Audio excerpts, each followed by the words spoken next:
ખડખડ વહેતું ઝરણું જેમ પાણીને નિર્મલ રાખે છે, તેમ પ્રાયશ્ચિત આત્માને નિર્મલ બનાવે છે. ઘી ખાવાની ઈચ્છા હોય તો દૂધમાં ઘી છે એમ રટણ કરવાથી કશું ન મળે. દૂધમાં મેરવણ નાખી દહીં બનાવવું પડે અને દહીંનું વલોણું કરીને ઘી માટેની ભૂમિકા તૈયાર થાય. પછી હજી થોડી મહેનત થાય અને ઘી તૈયાર થાય. સબ્બે જીવા કર્મવશ. આપણો આત્મા પણ કર્મવશ છે. મોક્ષમાં જવું છે એનું રટણ આપણે પણ કર્યા કરીએ છીએ, પણ મોક્ષમાં જતાં પહેલાં કર્મોની મુક્તિ થવી જોઈશે.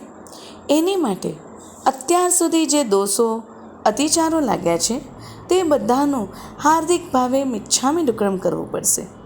ક્યાં, ક્યારે, કેટલા અતિચાર લગાડીએ છીએ તે પણ આપણને ખબર નથી. શ્રાવકના લઘુ અતિચાર, વંદિત્વના માધ્યમે ક્યાં કેટલા દોષ અને અતિચાર લાગે છે તે જાણીને જાગૃત રહેવાનો એક મધુરો પ્રયાસ છે. જાગૃતિ આવે તો પ્રાયશ્ચિત કરવું ન પડે, સહજ ભાવે જ થઈ જાય. શ્રાવકના વ્રતો સમજવાથી વિરતિમાં મન સ્થિર કરવાનો અવસર મળે છે. પાપનો ડર નહીં પણ શુદ્ધિ કરવાનો ભાવ આવે છે. પાપથી અટકવાનો પરિણામ મજબૂત થાય છે. પાપની પ્રવૃત્તિ સમજાય તો અંતરની વૃત્તિ બદલાય છે.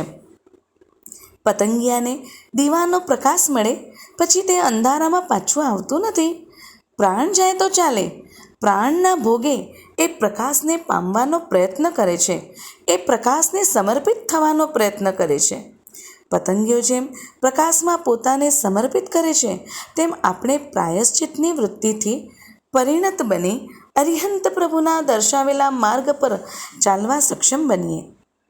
સુખનો, સગવડનો ત્યાગ કરવા માત્રથી કે દુઃખ કષ્ટનો સ્વીકાર કરવાથી ધર્મના માત્ર બાહ્ય આચરણથી ધર્મી નથી બનાતું. સાચો ધર્મ તો પાપના કાર્યો, પાપની વૃત્તિ, પાપની પ્રવૃત્તિના ત્યાગમાં છે.